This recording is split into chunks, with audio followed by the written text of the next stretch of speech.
Kembali lagi ke Intensive Education Channel. Kali ini kita akan bahas tentang sudut berelasi. Pada sudut berelasi ini kita fokus sekarang pada sumbu Y. Kalau yang kemarin yang tabel itu kita kan sumbu X ya.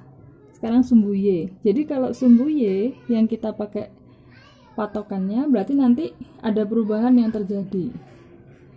Untuk di kuadran 1 karena patokannya sumbu Y 90, berarti dia kan sebelum 90. Jadi kita sebut dengan 90 min alfa.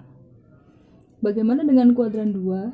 Kuadran 2 adalah setelah 90. Berarti 90 plus alfa. Kuadran 3 berarti kalau kita patokannya sumbu Y 270, dia berarti sebelum 270. Jadi 270 min alfa. Untuk kuadran 4 berarti setelah 270. Jadi 270 plus alfa.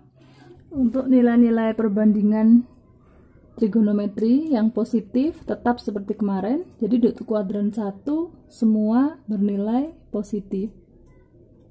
Untuk di kuadran 2 sama seperti kemarin, yang bernilai positif adalah sin dan kosek.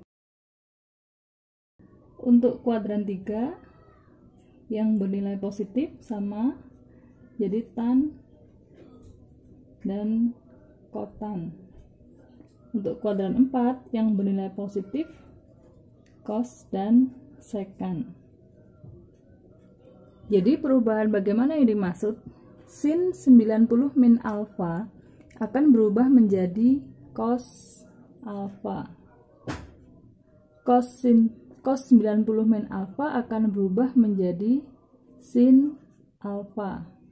Tan berubah menjadi cos tan alfa. Perubahannya sama. Sek akan berubah menjadi cosec alfa.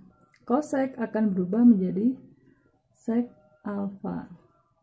Cot akan berubah menjadi tan alfa.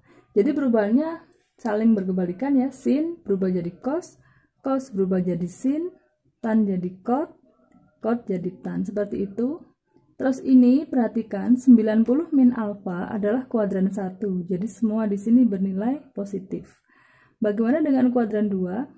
90 plus alfa yang bernilai positif adalah sin dan kosek. Jadi sin bernilai positif, kosek juga bernilai positif. Selain mereka berdua semuanya negatif. Perubahannya bagaimana? Sama persis seperti yang tadi. Jadi sin menjadi cos, cos menjadi sin, tan menjadi cot, sek menjadi kosek, kosek menjadi sek alfa, kotan menjadi tan alfa. Sekarang kuadran 3, 270 min. Siapa yang positif? Tan dan kotan. Jadi tan dan kotan di sini positif. Selain mereka berdua bernilai negatif. Perubahannya sama.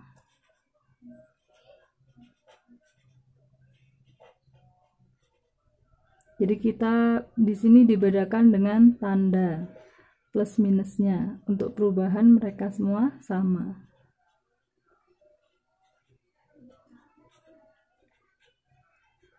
Bagaimana dengan kuadran 4? 270 plus alfa. Yang positif adalah cos dan sekan. Cos positif, sekan positif. Selain mereka berdua negatif. Perubahannya tetap sama. Sin menjadi cos, cos menjadi sin, tan menjadi kotan, kosek menjadi sek, sek menjadi kosek, kotan menjadi tan alfa. Itu tentang sudut berelasi. Nanti sangat berguna pada saat kita membuktikan suatu persamaan trigonometri. Untuk aturan sinus dan kosinus, kita tidak terpaku pada sudut siku-siku. Jadi semua segitiga bisa dipakai aturan sin atau cos. Ketetapannya untuk sudut itu huruf kapital A, B, C. Di depan sudut A disebut sisi A kecil. Di depan sudut B disebut sisi B kecil. Di depan sudut C disebut sisi C kecil.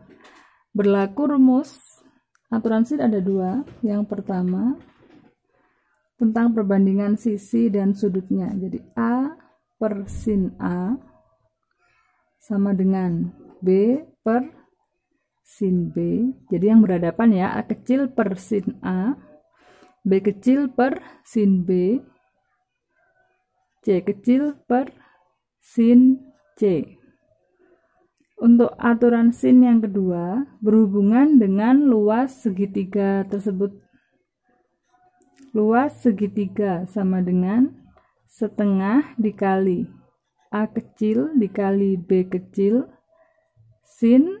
Nah, sin apa ini? Coba perhatikan, A kecil dan B kecil mengapit sudut C. Berarti di sini yang dipakai sudut C. Bisa juga kita memakai sisi A kecil dan sisi C kecil. Sin. Nah, sin apa yang dipakai? A kecil dan C kecil mengapit sudut B, berarti kita pakai B.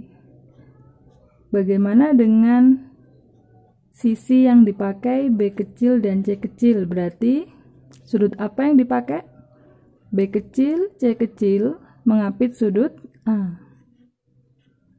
Aturan sin dipakai jika yang diketahui adalah, ini catatan ya, catatan. Jika yang diketahui dari suatu soal itu sudut sisi atau sudut sisi. Jadi ini patokannya. Kalau nggak diketahui yang seperti ini, berarti kita pakai aturan cos. Aturan cosinus sama aturannya seperti tadi. Di depan sudut K besar itu sisi K kecil. Di depan sudut M besar itu sisi M kecil. Di depan sudut L besar itu sisi L kecil. Aturan cosinus hanya ada satu bentuk, yaitu misal di sini K kuadrat, berarti di sini kita pakai sisi yang lain, L dan M, min 2 kali L kali M, cos, karena kita tadi memakai K kecil, berarti sudut yang di depannya cos K besar. Kalau kita melibatkan di sini L kecil, jadi di sini sisi yang lain, K dan M, min 2 kali K M cos L kecil tadi di depan sisi sudut L besar. M kecil berarti sisi yang lain K dan L, min 2 K L cos M. Kadang dalam trigonometri itu ada sebuah soal cerita yang membahas tentang sudut pandang, yaitu tentang sudut elevasi atau sudut depresi. Apa beda mereka? Sudut elevasi adalah keadaan di mana kita memandang dari bawah ke tujuan. Jadi ini sudutnya. Ini alfa, ini mata kita misalkan memandang suatu objek di sini. Nah, sudut yang kita pakai memandang objek ini disebut sudut elevasi. Bagaimana dengan sudut depresi? Kalau sudut depresi kita posisinya ada di atas, objek yang kita pandang berada di bawah. Jadi bedanya itu kapan kita memakai sudut elevasi, kapan memakai sudut depresi. Nanti kondisikan keadaan ini dengan segitiga siku-siku.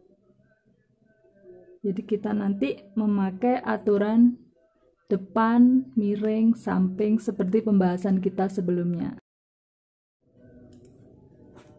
Untuk aturan cos, kapan kita memakai aturan cos? Jika yang diketahui dalam segitiga itu adalah sisi atau ketiga sisinya diketahui, atau juga ada sisi yang mengapit dua sudut diketahui, berarti kita bisa pakai aturan cos.